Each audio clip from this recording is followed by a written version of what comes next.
Na cite in contempt si dismissed Mayor Alice Guo dahil sa matipid niyang pagsagot sa pagdinig ng Senado kahapon. Ilan po sa mga tinalakay ang kanyang tunay na pagkatao at kung papaano sila nakalabas nina Sheila at Wesley sa bansa papuntang Malaysia. Balitang hatid ni Sandra Aguinaldo. Sino ba talaga ang tumulong kay Alice Guo para makalis sa Pilipinas? Pahirap ang pigain ang sagot mula kay Guo nang humarap siya sa Senado. Ang sabi ni Guo, umalis sila sa Maynila sakay ng yate kasama sina Sheila at Wesley Guo. May kasama sila sa biyahe na dayuhang mula sa Asia. Wala raw silang cellphone noon. Lumipat sila sa barko na nasa 4 na araw naglayag at lumipat sa mas maliit na bangka patungong Malaysia.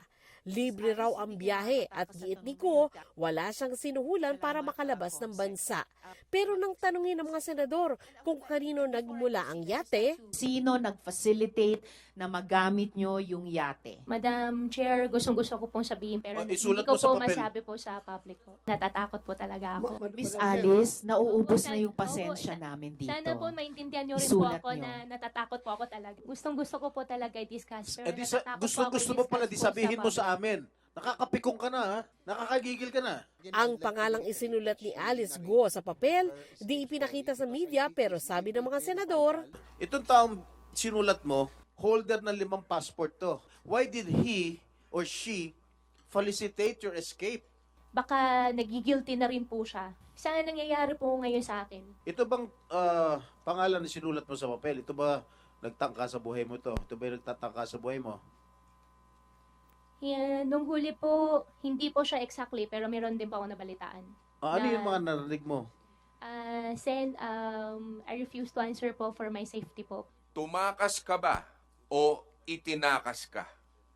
Sen, siya po nag-initiate po, pero along So the way po, itinakas ka niya. along the way po, hindi po kami magkasama. Hindi ba ito ang mastermind mo? Itong mastermind ng lahat na ito? Amo mo ito? Itong tao na ito? Sen, wala po akong amo.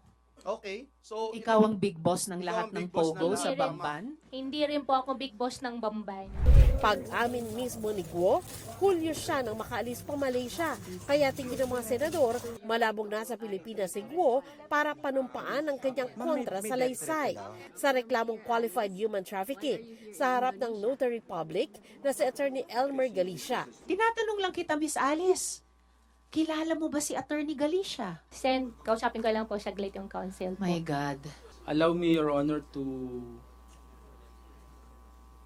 claim the confidentiality of the executive session. Ang executive session po, gaya ng sinabi na kanina, ay may kinalaman sa national security and public safety.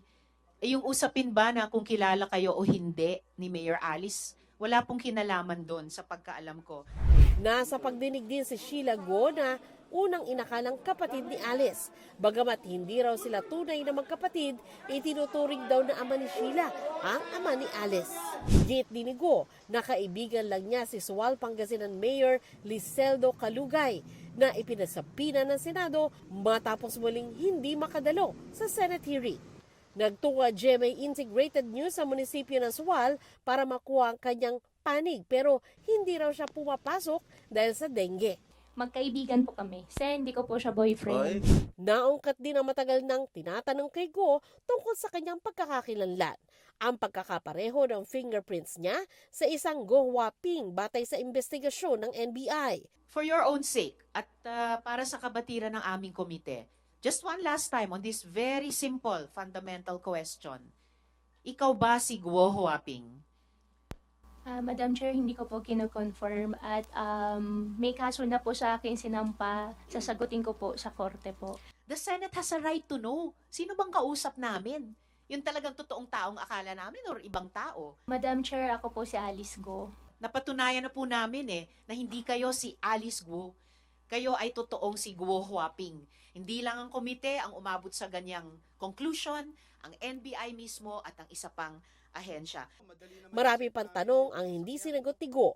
Ang tanong ko po ay, meron kang monitor sa harap mo, kita mo yung page ng passport. Kayo ba yan sa photo na yan? I'm not asking yung pangalan nyo. Madam Chair, meron pong pending case po sa akin po. Lahat You po- answer! Paulit-ulit na ininvoke ang kanyang right against self-incrimination at iginiit na may banta sa kanyang buhay kaya di niya masagot ang mga tanong. Madam Chair, that answer is unacceptable. Pagkatapos mo kaming bastusin, binobola rito. gaganyanin mo kami ngayon, sasagutin mo kaming ganyan, pagkatapos mo kaming bastusin, pagkatapos mo kaming takasan, sasabihin mo may death threat ka, tapos di mo masabi kung saan galing yung death threat mo. Miss Alice, pinaalalahanan kita, you never raised security concerns to the committee before. Nito na lamang na aresto ka na at ibinalat dito. Pagkatapos po ng session, pagkatapos po ng hearing, ano pong mangyayari po sa akin? Doon po ako Let's take Kaya sa ikalawang pagkakataon, cited in contempt ang dating alkalde. I move to cite Guo Huaping, also known as Alice Guo, in contempt of the Senate. You will remain in the custody of the Senate until the conclusion of this committee's inquiry or until you finally recognize the authority of this body and grant even a semblance of respect for the laws of this country. The committee will coordinate with any court. Sandra Aguinaldo, nagbabalita para sa GMA Integrated News. Kapuso, para sa mga maiinit na balita, mag-subscribe sa GMA Integrated News sa YouTube. Sa mga kapuso naman abroad, subaybayan nyo kami sa GMA Pinoy TV at sa www.gmanews.tv.